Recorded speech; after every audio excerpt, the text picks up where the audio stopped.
नमस्कार मंडळी, श्री स्वामी समर्थ. कसे आहात सर्व? आज खूप महिन्यांनी मी लाडू बनवायला घेतले गव्हाचे आणि तेवढ्यात अचानक पूनमही आली. संध्याकाळी देवळामध्ये गेलेली साईबाबाच्या आणि नंतर ती घरी आली श्रियांना भेटायला.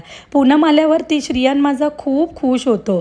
तिच्याबरोबर खेळतो आणि तिच्याबरोबर खूप मस्ती करतो. पूनम आणि श्रियांचं बॉन्डिंगच खूप वेगळं आहे. तुम्ही बघा व्हिडिओमध्ये कसा तो तिच्याबरोबर खेळत होता आणि मी माझ्याकडे बोलवलं ना तर तो येतच नाही, तो तिच्याबरोबरच खेळतो. मग पूनम खेळवत बसलेली श्रियांना आणि मी एका साईडला माझ्या जेवणाची पण तयारी करत होती. कारण लाडू बनवायला घेतले ना तर जवळजवळ 1-2 तास लाडू बनवण्यामध्येच जातात.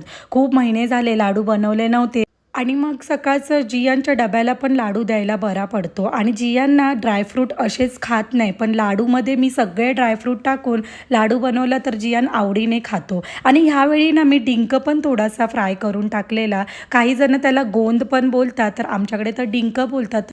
सगळे ड्रायफ्रूट फ्राय करून घेतले आणि मिक्सरला लावून सगळं पीठ एकजीव केलं आणि त्याच्यानंतर मी गुळाचा पाक तुपामध्ये पूर्ण परतून मस्तपैकी घेतलं. मग लाडू बनवायला.